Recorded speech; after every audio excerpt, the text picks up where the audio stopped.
Wow. Well, first let me say good afternoon. And I'd like to thank you for your patience. You know, it's only been about 96 hours since this process began. And if I look tired, it's because I am. But before I get into the meat of the meeting, I just want to clarify a few things and also share some personal facts and what I've been up to for the past 96 hours.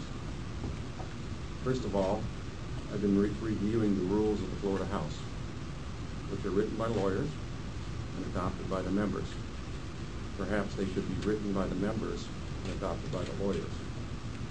I spent an extensive amount of time reading the budget, last year's budget, the special session budget, and the beginning of the rough outlines for next year. This reading material is not for the faint of heart. Our immediate focus now needs to get back to the business of the Florida House and also to the households of the state of Florida. And the first place we will start is by doing some prioritizing this week in some of the scheduled committee meetings. And they are scheduled, and they will be beginning later this afternoon perhaps, and tomorrow. I've also spent several hours rereading some of my favorite books in the highlighted area. Now when I say this, they're not in any particular order. The first one is Core Values by Zen Miller. The Quest for Character, given to me by my wife. Becoming a Person of Influence, a gift from a former speaker shortly after my first election. The Art of War by a Sun Tzu warrior, which I think will be very valuable in the upcoming budget negotiations. The Power of Words by Frank Lutz. You know, words can completely describe a situation or can completely misrepresent a situation. So I must be careful in choosing our words, in choosing my words. But most importantly, the Bible, the Old and the New Testament. For those who care, my favorite TV show is House. For those of you who watch it, House uses multiple diagnoses for illnesses and also uses those diagnoses and treatments for the best cure. And I believe that we can apply some of his approaches to fixing our economy and also in the decision-making process for the state of Florida. Everyone knows that these problems did not happen overnight, and they will not be resolved overnight. But with the right approach, I believe we can find these answers. I also have to mention, I do watch American Idol and Dancing with the Stars. This is my quality time with my wife. I know many of you don't know me and don't know much about me. But let me first start by saying I did not campaign for this position, and I have no promises to fulfill. I have no ambition other than spending time with my grandsons, and they are the only ones I hope to impress. My philosophy has always been a team approach. This institution functions because of 120 members and every person who works here, from the custodians all the way to the speaker. And we all are going to have to work together for the Floridians who are counting us to help them through this economic crisis. Personality-wise, I do not overreact. And if you want some hair-raising speeches, come and see me.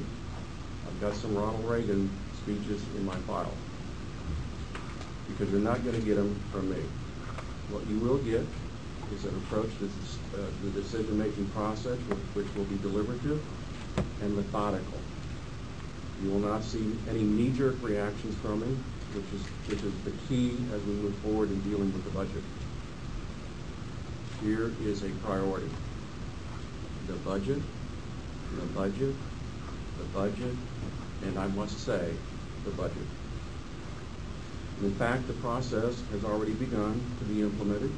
There will be some meetings later on this afternoon during the week with the appropriations shares, and discussing looking at each and every line in the budget and compare them to our core missions. And as we work through the budget and judge whether the core mission is being fulfilled by the line item, we will leave it in. If the core mission is not being fulfilled, we will set it aside.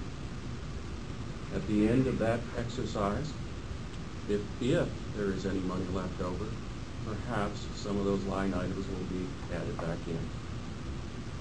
If we are still short, we may have to go back and do it over.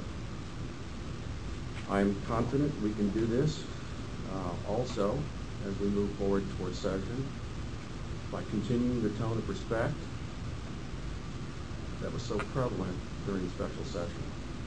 I look forward to working with Minority Leader Sands, Senate President Atwater, and Governor Christ as we begin to build a responsible budget for Florida. You know, I never thought I'd be in this position, but I'm ready to serve the people of Florida. And I'll tell you also, suddenly, the meaning of cliches and proverbs and witty little sayings are becoming crystal clear. I ask that you judge me by those who may oppose me, and when doing that, they oppose me for my ideas, not for me personally, and I will do the same. We've got a tough road ahead, but I know we can get there. I look forward to accomplishing the goals of the Florida House and restoring some order to the institution.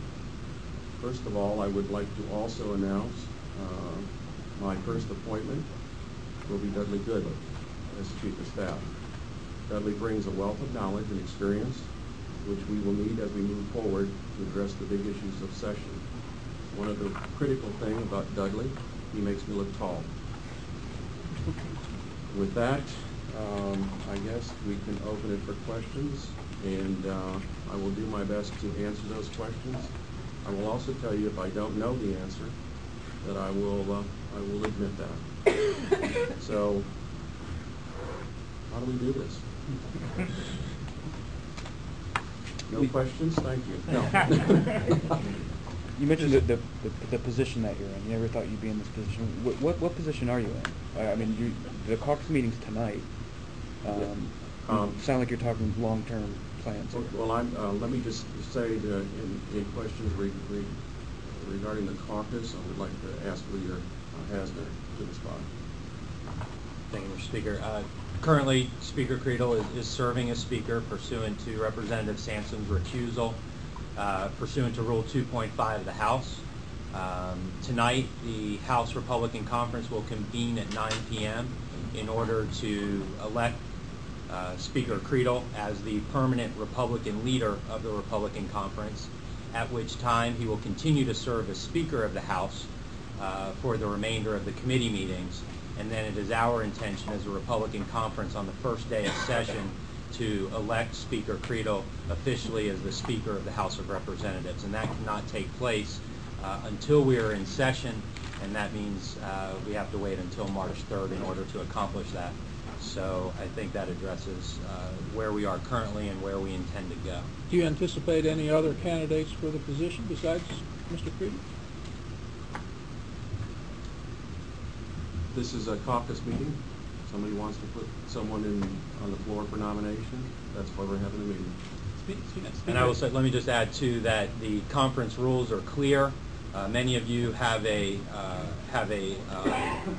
copy of them, but I'll just share with you that the conference rules provide for succession in an instance similar to this, and that is what we will be doing this evening.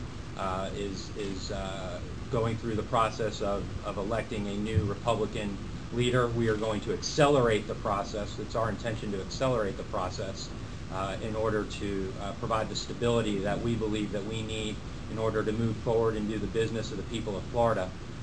But in terms of other people making themselves a candidate, we have anyone in the conference will have the opportunity to place their name into nomination this evening at the conference meeting if they intend to be a candidate for Republican leader of the House Republican Conference. Speaker, how much conversations have you had with Ray Sansom, and can you describe those as early as yesterday? And then secondly, how much you intend to rely on the speakers in waiting, Dean Cannon and Will Weatherford? Well, let me first address the question about Speaker Sampson. As you know, we are friends, and we have had some conversations. Those conversations have primarily been centered around what role he may play in the process. He's a good man, and he will play a role. And let's not forget, he's still an elected member of the House of Representatives, and he represents his district. What role will he play? We're discussing that right now. But I can tell you that Speaker Sampson has a lot of experience in the area of policy, and if you look at his history in regards to dealing with issues of insurance, you recall that he was in fact the lead person for the House on that. He also did some heavy lifting in some of the other areas, so we will continue to have those discussions, and I haven't made any decision up to down. Representative Cretul, you talked about restoring order to the House. And the last time we spoke with Speaker Sampson about this, he said that he didn't anticipate stepping aside because the special session moved in such an orderly process. As a matter of fact, he said, look, it was completed before the schedule went, and it went well, and he didn't anticipate any distractions taking place. What's changed since then and now that you had to take this step, and what is the disorder you're concerned about? Well, let me just say that certainly those out in the media have maybe identified some disorder. It's probably not as severe as some of you would, or I would think. But the matter of fact that he took action 96 hours ago. Would you be interested in keeping this double-headed budget system that you have? You have two budget sheets in the House. Can you describe if you like that, or if you're anticipating changing it? I'm not anticipating changing anything right now at all. So is it your intention to keep former Representative Goodwin on as chief of staff just for the regular session, or is this for the entire duration of your term as speaker? Well, unless Dudley has any different thoughts, he's in it for the long haul with me, whatever that might be. What's the future of the committee that's reviewing the Indian Dating Compact? I think they're meeting at 1:45. Vice Chair Galvano will be conducting the meeting today. Testimony will be given by the tribe today. And also I think there are some other discussions on the agenda. I am not going to serve as the chair of that committee, and we will discuss who will be, and I want to have that conversation with Vice Chair Galvano. You know that the House generally takes on the philosophy of its speaker, and now there's a different speaker. Does that mean the philosophy will change, or is there anything on the agenda that you would do differently than Speaker Sam? You know, I would suspect that the speaker picked me because maybe we have similar philosophies. You know, no one is identical. I can't think of bless you. I can't think of anything in particular that I may have a difference of opinion with him. You noted your friendship with Ray Sampson. I wanted to ask whether it is your intention going forward to confer with Representative Sampson on a regular basis on policy matters? I would, as we move forward on issues like that, I will confer with Representative Sampson just as I would with any other member of the House. How was it that you all decided that the temporary recusal was just not going to work? I'm sorry? How was it that the Republican leaders in the House decided the temporary recusal by the Speaker just was not a viable option? Well, you want to take that one? I think there were several inquiries. First, I believe, was from Representative Waldman, who's the vice chairman of or I guess he's the ranking member of the Rules Committee, and then Speaker Cretul as well. Inquired with the Rules Chairman Galvano as to the effect of House Rule 2.5 and the General Counsel's opinion. I believe sometime yesterday, Representative Galvano, in his capacity as Chairman of the Rules Committee, opined that there was still some ambiguity as to the length of time that the recusal could sustain for, and he suggested that the House convene in order to remove any ambiguity, that the House Republican Conference convene in order to achieve a more permanent status for Republican leader. And yesterday I sent out as the majority leader, pursuant to a request that Majority Whip, Reagan, and I made. We are the only, pursuant to the rules, it requires us to actually call for a conference meeting. So we called for the conference meeting. We scheduled the conference meeting for 9 p.m. This evening, and at which time we will address some of the questions that were raised in Chairman Galvano's letter by ending some of the ambiguities and creating more of a permanent status. So even if the grand jury comes back with a clean bill of health, the Sansom speakership is over.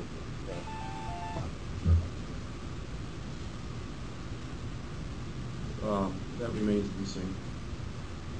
Why does that remain to be seen? Well, let me just put it this way. Speaker Sampson is in the process right now. He was elected Speaker. The process is required to us. It has, in fact, changed, or his position certainly has changed. That's why we're taking this action now.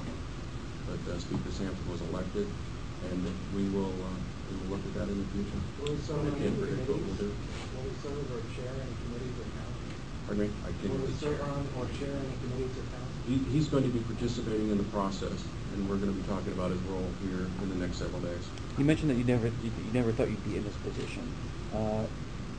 Why are you in this position now? I mean, how does it benefit the chamber to keep you in as Speaker as opposed to other members who may have wanted the job? Well, I think going back to what I said earlier, I was elected to this position not only by the Republicans but by the Democrats as well. The role of the Speaker pro tem is, in fact, this description is what I'm doing, fulfilling. And after the action of the caucus tonight, it certainly just would seem to me to be a normal transition. Two of the guys that were seeking that position, have been seeking that position in future years, again, Dean Cannon, Will Weatherford. How much of a role will they play in your administration? How much will you rely on them for decision making? Well, you know, let me thank you. That's a good question. The reality is that it is very obvious that Representative Cannon will be designated as Speaker designate on the appropriate day of incoming session. He, with that role, he will do just as every other Speaker designate has participated in the process since I've been here. He will be, and it will be, unless something changes, the next incoming Speaker. So any decisions that he may would definitely have an impact on his legislative body. I have a couple of procedural questions. I'm very confused with your 96 hours later. Question number one is Speaker Sansom stepped down temporarily, use 2.5. You're going to go ahead with your conference, so I guess I'm kind of confused as to what his status is, as whether or not he's going to fully resign his speakership, or whether or not you believe under your rules, by your actions tonight, you have replaced him. Then secondly, there was apparently an opinion at one point in time in the House that when a speaker was elected, his term was for a full 2 years. So I'm also intrigued as to how that, whether or not you all got a legal opinion as to whether or not that's the case, and if that is, if you're saying it's not. Thirdly, does this open up to the possibility that anyone could make a motion anytime at any speaker's term to replace them? Let's just address the first issue again regarding the fact that until the first day of session, no one can actually become the permanent Speaker. The Speaker is a constitutional office that requires a vote of the entire membership. In order to put us in the posture of electing a new Speaker, we in turn in the House Republican Conference have to elect a new Republican leader. There are some opinions, there are some that vary, that say pursuant to the House rules that when Speaker Sansom recused himself as Speaker, that he also recused himself as the Republican leader. Regardless, this evening at the House Republican Conference, we will move forward with an open nomination process and an accelerated nomination process to elect a Republican leader, and that Republican leader will stand for election as the Speaker on the first day of session. You want to follow up with that. Well, so that means what you're saying is that if you make that motion on the first day of session and your new Republican leader becomes speaker, you therefore wipe out Speaker Sampson regardless of what his status is at that point in time. Am I sort of interpreting that correctly? That would be a correct interpretation. Representative Cretul, will there be a new pro tem, and if so, who? And secondly, what's to become of the letter that Representative Galvano sent to you as pro tem asking that a special investigator be appointed on those legal issues? Well, you know, the rules do say that there, and other documents address the issue of Speaker Pro Tem. And we will have a Speaker Pro Tem. I don't know who that is going to be yet, but we will soon I will soon make that decision. And I'm sorry, the follow-up with the document? The letter that Representative Galvano sent to you. The letter that Chairman Galvano had sent me regarding the issue of the complaint that had filed and his determination of what particular portions of the complaint were needed a further look. We are still I am still within the time frame to appoint a special investigator to fulfill the charge. And I'm looking at different individuals as we speak. So that I will meet the requirement of time. Mr. Cretul, I wanted to ask you about a policy question, which I think is probably something I'm thinking about as the former chairman of the Gambling Compact Oversight Committee. One of the key issues here is what to do with the existing pari-mutuel industry as you go ahead and consider the compact. And Representative Goodlett was crucial in negotiating that when you did pass it. They are very interested in seeing that this tax rate be lowered because it is an uneven playing field. Can you tell us what is your position as you start the session on that position right now? Well, you know, the committee's charge was very clear, and I don't know if you had the committee's charge or not. And one of them also, as we work through it, is to compare what impacts the tribe's operation would have on the effect of the Florida economy. Part of the Florida economy is the pari-mutuel industry. Well, can you follow up on that? Where are you on the position of lowering the tax rate? I'm not on the committee anymore. I'm going to let the committee do their work. Are you aware if you or any of your staff, kind of inner circle, are engaged in any or involved in any criminal or civil legal matters? Kind of parking ticket. I got one. You know, I don't know. Speaker, I think I should tell you I know. Folks, let me just share something with you. I plan on being available on a regular basis, working in my schedule to do this. If you will just allow me just a little more time as we work through it, once we get my feet on the ground, we will set these things up regularly. And now what I've got to do and what we're going to do is go back to work on what's important to the Florida House and the citizens of the state of Florida, which is balancing the budget and restarting Florida's economy. Thank you very much. Other than these folks, do you anticipate any leadership changes?